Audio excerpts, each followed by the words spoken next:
Welcome to Tapping Wisdom.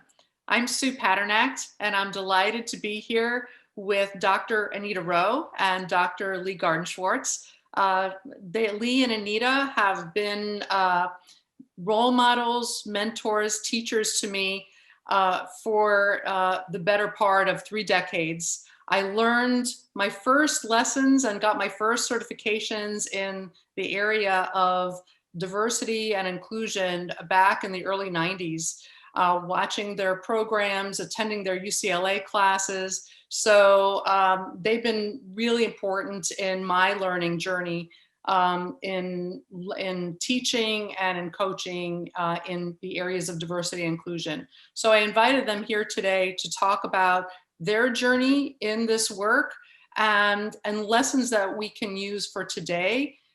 We are doing this session on December 31st, 2020, and looking at a new year, with new hopes. Yes. and perhaps some new insights. So Lee and Anita, if you could tell us a bit about your backgrounds, how you got into this work, and where you are now.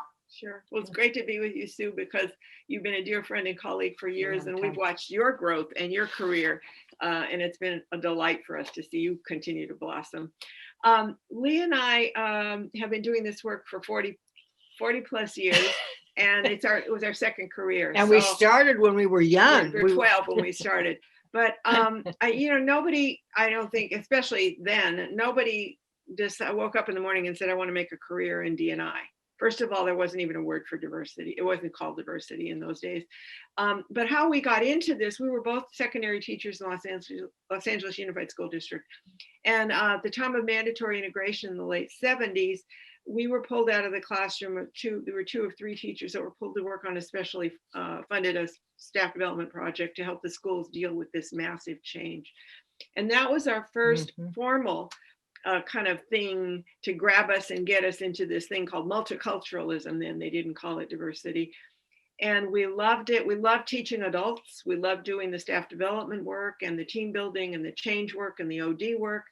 And what we realized when we got into it more, that we had always been drawn to diversity work, even early on. Lee had taught at Continuation High School. I taught special opportunity class and all this. We were always trying to find an umbrella big enough for everybody. So that was something that drew us to it always, I think, and equity and fairness. So we did that for 3 years. And then when that project ended, we decided to take the leap and start our own business. We saw that these things were being done in business and industry.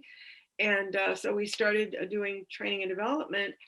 And our clients were the ones that brought us into the D&I space back, because we were working with a lot of healthcare clients, and they said, we're literally, our staff looks like the UN, and we can't talk to our patients. We're dealing with so many cultural issues. So can you help us with that? Because you're teaching managers, you're teaching everybody how to communicate, how to deal with conflict, how to do all this. We said, yes. And so we went back to the stuff we had started and did more research until we could develop more materials, more tools, and all of that. I think one of the most interesting outcomes of the work we did in the school district was that we never knew for sure how the kids felt about any of this, but the principals, the teachers were not happy to have to make this change. It was a massive systemic change. And so it was interesting early on to have to start dealing with the difficulty of people who were angry, upset, didn't want to be there, weren't looking to be constructive, they just didn't want it. And that was in some ways a gift, because when Anita's talking about what we did then from the school district, we had some initiation. I don't think we've ever faced any resistance worse than what we faced then. Really? And help people. Because one of my questions, and you can answer it now or later, has to do with some of the complaints about this work being about political correctness. Sure. That didn't exist back then. No, it didn't. But people were still afraid and resistant. And mostly, I think what they felt like is that something was being pushed on them, and it wasn't going to be for them. It was for somebody else. And that really, as a teacher, you are innately practical, because if it doesn't work, your kids don't learn, and you've got a mess on your hands in your classroom. So because we always approached it from a practical perspective, about what's going to work here. How do we help this? How do we make this work? And then, so that's when we developed our model. So as you applied this in the corporate world, kind of, you developed your model. Can you tell us a little bit about that? Love to, because Anita and I were working with a lot of clients, and we always started with the model. Judy Rosner was one of the two people, and UCI knows Judy Rosner. She's a phenomenal woman, was a superb teacher, helped us learn a lot. And this was her model with her colleague that we used. And for a long time, it worked very well, but it was 2 layers. And there were clients we were working with when 2 layers just wasn't enough anymore. Things were more complex than that. And so we said, let's add a little bit to it so that we can make it more real with the group we have today. So for example, we have the personality at the center. The personality is at the center. And I can't tell you how many people said, personality? That's a diversity factor. Mm-hmm. And I always say, yeah, look how many different personalities there are in the world. If you can get along with somebody of the personality, you can probably get along with them and work with them. So yes, that's huge. So, and we ended up adding 3 other layers to that. So we kept some of what Judy and Marilyn had, which was we had all the ones that they had, but we added an organizational layer. So we added the personality in the center and the organizational, because it explained reality. It dealt with intersectionality, but nobody talked about intersectionality then. But the idea is, to define you as a white woman, what do I know about you? Is that so demeaning? That's not all of who you are. You have so many other parts to you. Define someone as a Black man or a Latino young woman. That doesn't tell us who they are. We need to know a lot more about somebody. And it also was a way to reduce resistance, because it draws everybody in. Because when I see that I'm included in those 4 layers and my issues and my dimensions matter too, then I say it's not just for them, it's for all of us.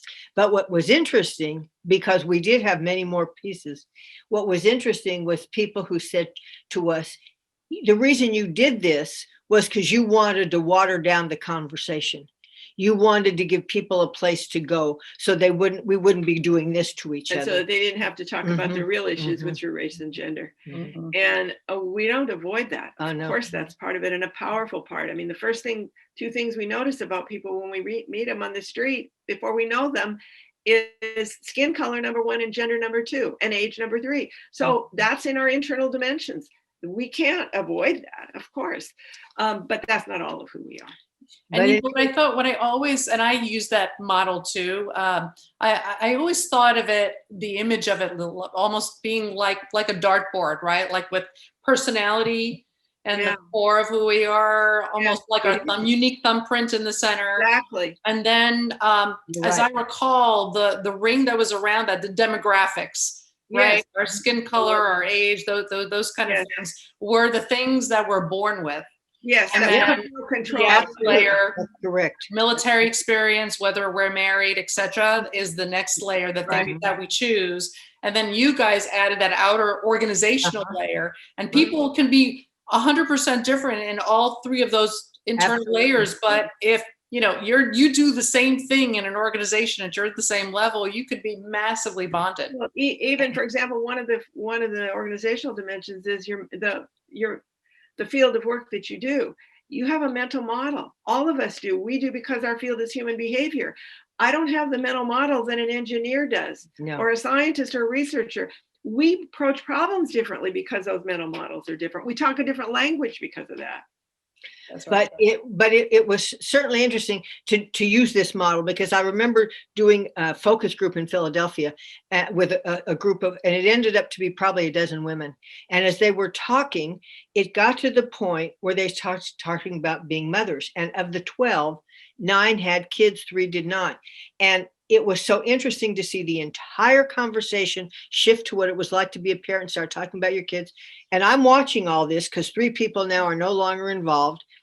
And so pretty soon I said, so what does this mean for the people who don't have kids? And the 9 people who did, they were just struck dumb. It never even dawned on them that the other people weren't part of this conversation at all.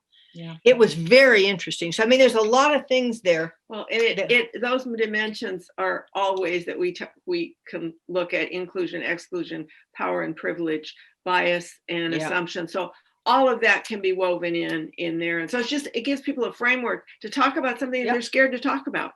You know, and I think that's so important to talk about the power dimensions, particularly with your story, Lee, because what it says is it almost doesn't matter which group you're part of the majority of, you know, whether we're white or whether we're a parent, etc. When we are in the majority, you know, there is a power element to that. Absolutely.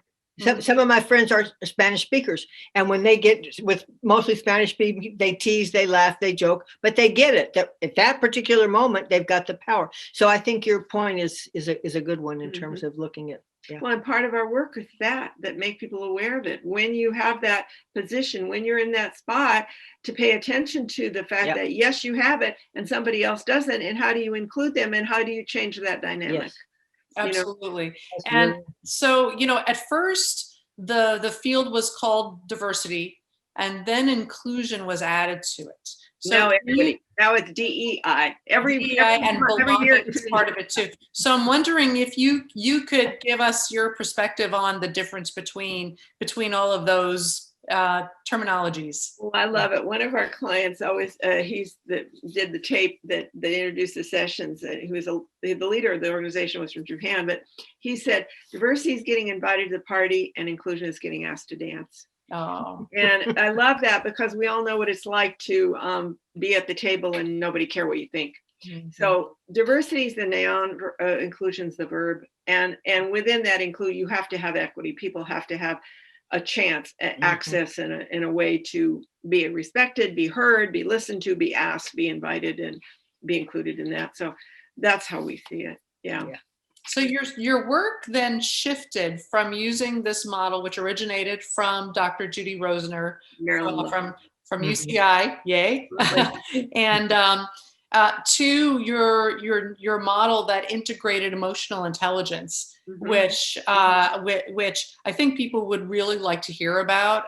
Not only what that model is, how it applies, and how it can be applied to where we are today. Yeah.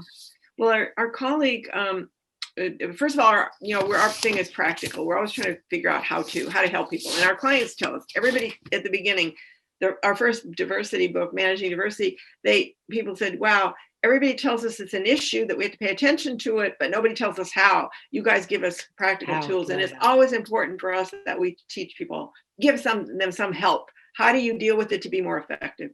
Anyway, our colleague, Jorge Cherbosque, who's the co-director of the Faculty and Staff Counseling Center at UCLA, we worked with on diversity stuff for many years before, came to us 15, 16 years ago, and he said, I'm doing all these sessions on emotional intelligence on campus, and it's really popular. People love it. He said, and it dawns on me that there's a connection between emotional intelligence, diversity. Would you be interested in, exploring that too? And it was like, one of our teachers used to call it a blinding glimpse of the obvious. Hit in the head.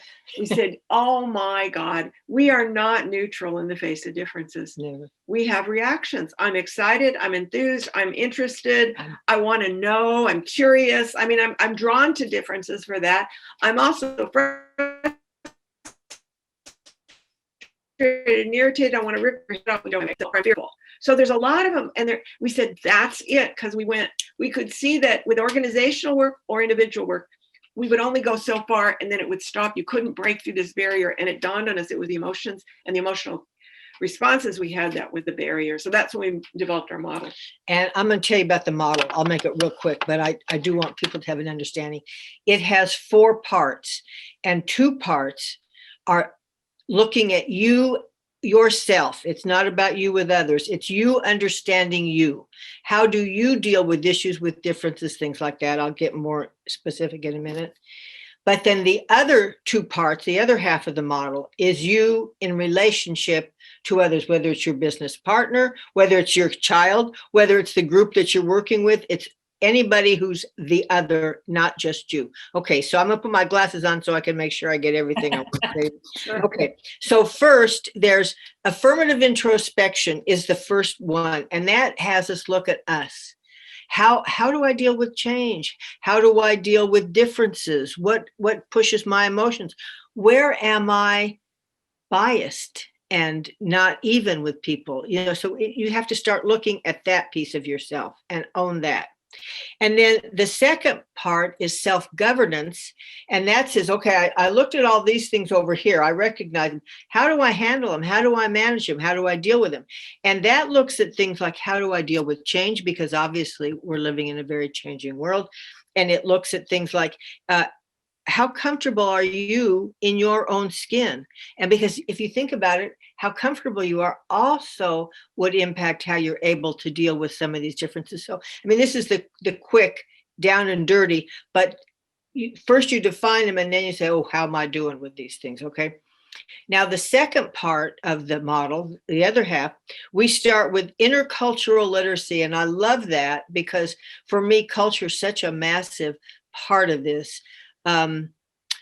Who's the person that talked about the Hofstede. Oh, Gerd Hofstede talked about defined culture as software of the mind.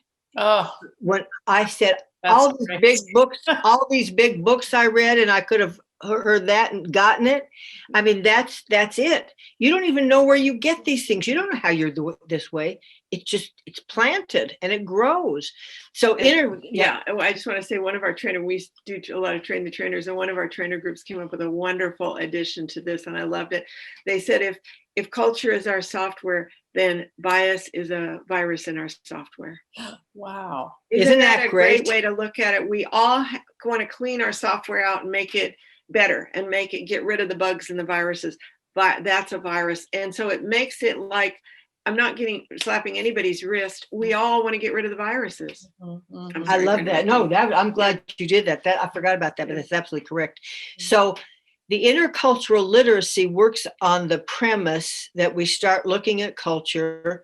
And this is Anita's favorite part of the whole model, because empathy is part of intercultural literacy. Mm-hmm. It has you look at the fact that to really relate well with people, we have to understand each other. And it goes into that whole concept of empathy, how you can use it. So in addition to understanding the differences, the idea of responding in an empathetic way is very helpful. And then the last part is the social architecting. And what I love about that one is that the premise on that fourth one is that there are tools and ways that you can put groups together to build teams. And it has and there are concepts behind it, but there are mostly a lot of different tools and things like ranking consensus exercises and other things where you end up saying, wow, I'm this way and Anita's this way. We spend so much time together, we get along well, but we're really different. How do we deal with that? Or, whoa, this is what one of our differences is getting in our way. So, and it helps people build things. There's the one that we use, everybody's favorite, is a big pyramid, and there are 6 blank spaces on the pyramid, and each person in the group has to decide what their 6 most important factors are in creating a climate in their work group. They each write them down, and then we count them off into groups, and each group has to look at, so let's say there's 5 or 6 people in a group, then we got 30 pieces of data. We have to put that down to 6, and we write it on the pyramid. And then you see a whole room that comes up with that, and they choose and decide, and they make their own commitments, their own norms. It's and underlying the whole idea of social architecting is that everybody has the responsibility of being a social architect. It's true. I am a social architect in every relationship I have, every work group I have. I don't have to be the boss, but I play a role in that, and we all have the ability to make it heaven or hell for one another. Absolutely. A couple of things come to mind as I was listening. So, Lee, I love that you said that Anita's favorite part of all of this is about empathy, right? Because I am on a mission myself to clarify the difference between empathy and sympathy. right? So sympathy is where people feel like people were sad when my dog died, they were sad for me, right? But empathy is, if I see people struggling with homeschooling their children, I don't have small children at home myself that I'm homeschooling, but I can empathize with how terribly difficult that situation is with small children and trying to balance work and a life all at the same time. So why, the whole notion of empathy is so powerful is I don't have to experience it. I don't have to, right, to feel it or live it. And why that's so important is, if I'm not experiencing being in the majority, or sorry, being in the minority, right? Like your 9 mothers in the group of 12, right? They were stunned. Right. So the next step for them might have been to use empathy. It's okay that they don't know what it's like to not be a parent. They can. But everybody has known being an outsider somewhere. Everyone has known loss of some kind. Everyone has known stress, overwhelmness, confusion. I mean, all of the things that are at the bottom of this. I might not have had your exact experience, but if I know that feeling, I can connect. First I have to notice you enough and even pay attention to what you're feeling. And that's half of it. Yes. And you talk about gain and loss. And I remember like it was yesterday watching you do an exercise as part of your training years ago, taking a look at gains and losses on any kind of initiative, right? From different points of view. And so, you can overlay that with how, if I'm in the majority, right, as a white person, what am I gaining by appreciating differences, and what am I losing, right? Because the pool, right, from an equity standpoint. So you're kind of seeing, as you mentioned earlier, people seeing this as politically correct as a way of saying, hey, look, I have a lot to lose. If I'm no longer the assumptive, right, I actually have to compete. We do the activity around the business case strategy, business strategic case for D&I, always around that, so that people can understand. I always tell people that it's a selfish program. I don't do it for you, I do it for me. Because if your world doesn't work, sooner or later, neither will mine. We are all interconnected and interrelated. I'm losing out by not including you. It's not a burden for me to do it. Yes, sometimes it takes longer. It's harder to come to a decision when we think differently. We have different ideas and all that. It takes longer, it's messier, it's all that. But we have a chance of coming up with such a better, this vaccine that we're now seeing, 3 companies have now been approved. This vaccine would have been possible in this short a time if we didn't have international cooperation. And scientists researching all over the world working together on it. And it's just been a miracle to see this happen. That's what we get when we use diversity. Anita teaches empathy part of our program all the time. And when she asks people to think about a time when they either gave it to somebody or received it, and what was the impact? The first time she did that, I remembered a few times I got it, and one of them was the time she gave it to me, and it stuck out so clearly for me. I've never forgotten that, because it was like being so downtrodden, didn't fit, baffled, depressed, and then you get somebody who cares and understands and listens, and it just changes.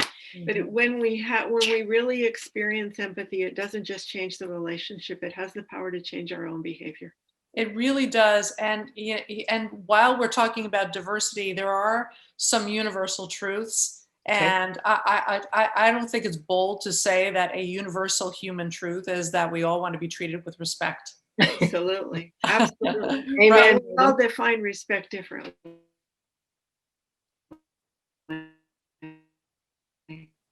So, I respectfully by doing one thing and you think you're ignoring me because you're not doing something else.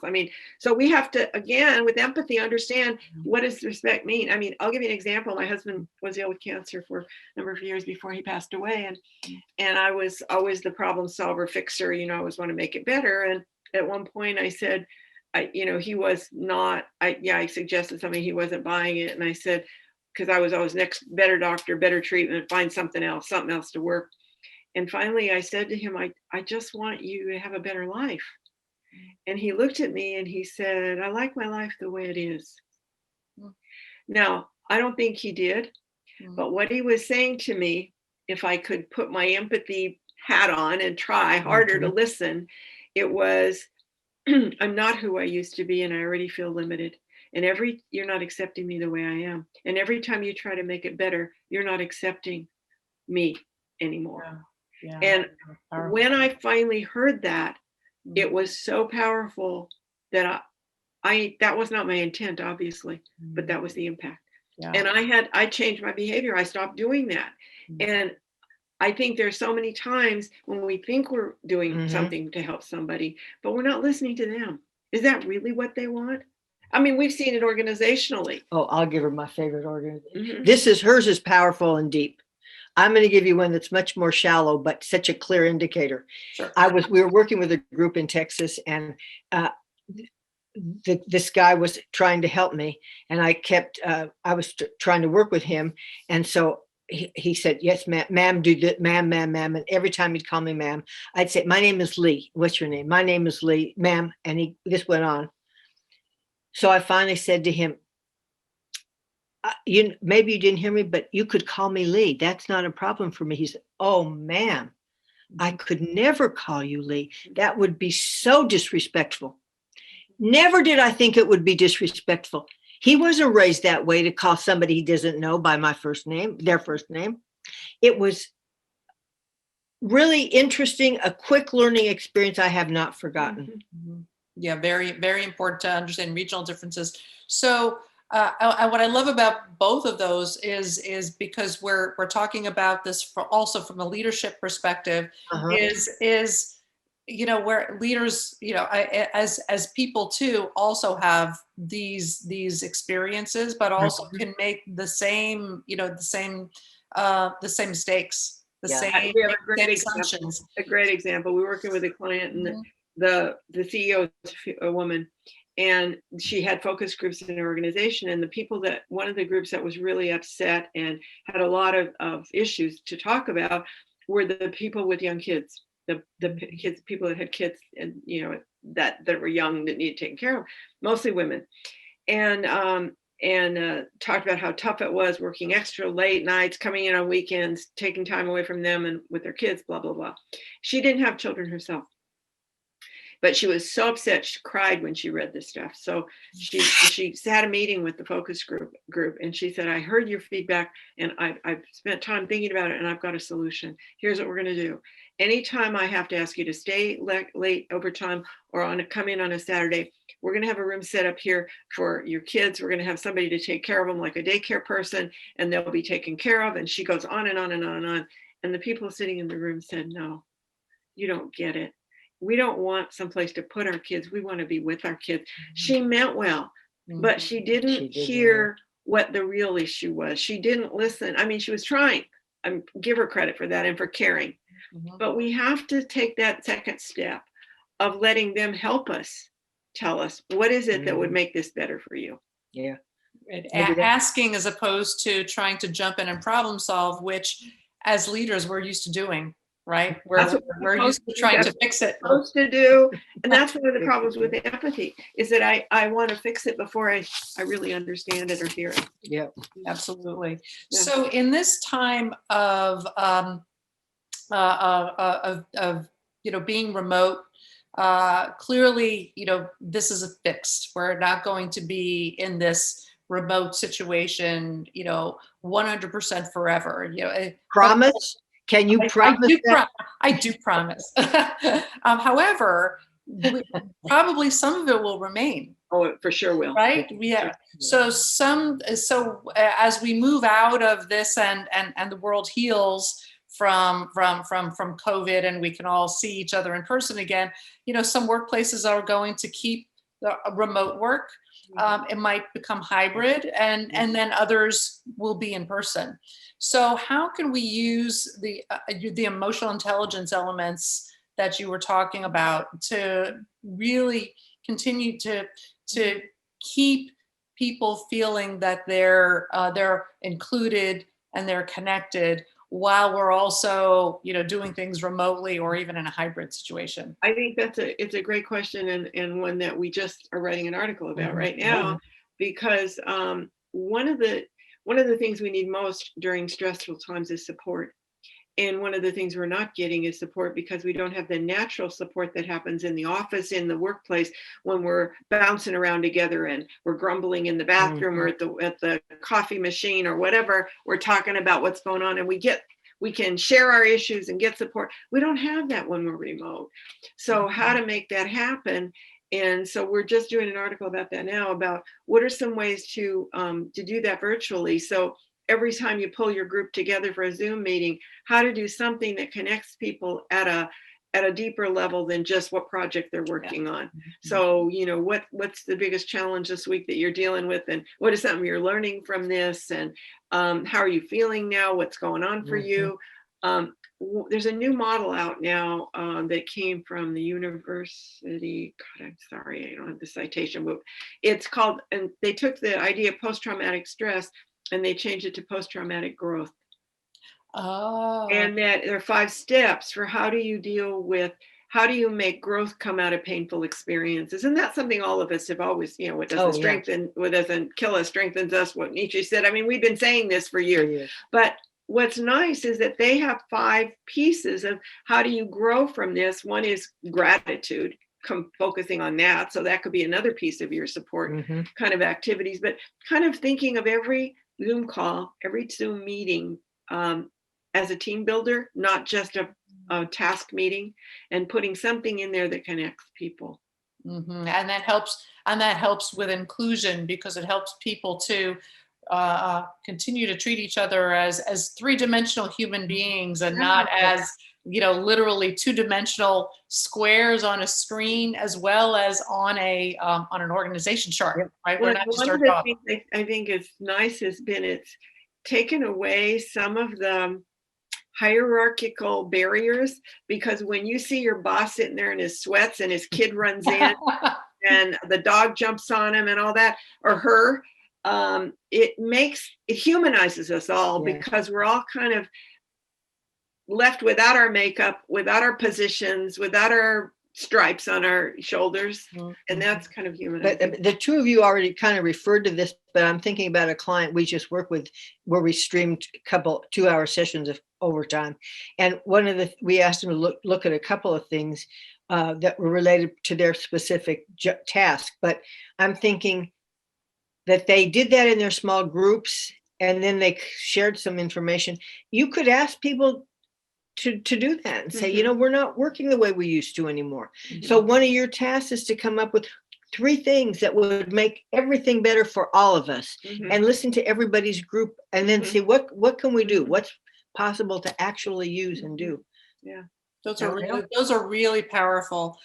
So what I'm wondering, as part of closing, is if there are 3 takeaways that our listeners can get from our discussion in terms of maximizing inclusion, belonging, people's feeling of connectedness with each other in the workplace, as the workplace is morphing into this new thing, right, going forward.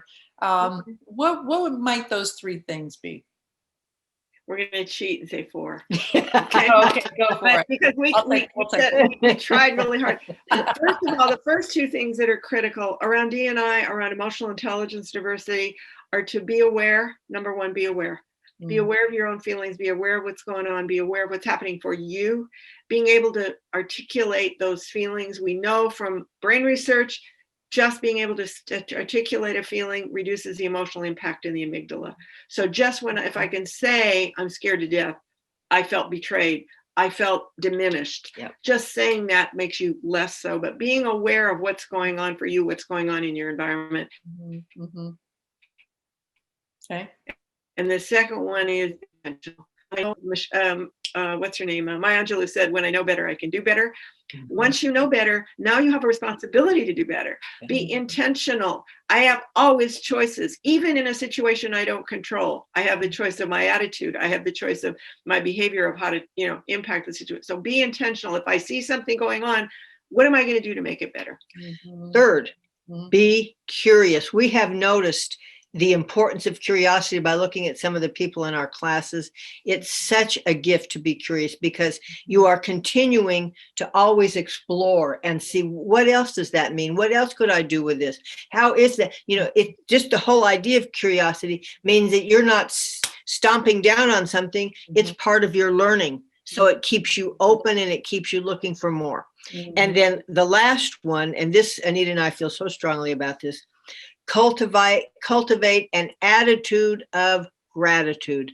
If we end up saying, okay, maybe this didn't feel the best, but I got something out of it. There was a gift in here for me. What should I be grateful for? And I'm making myself do this with COVID. Now, I didn't start out this way. I was fairly depressed and isolated at the beginning.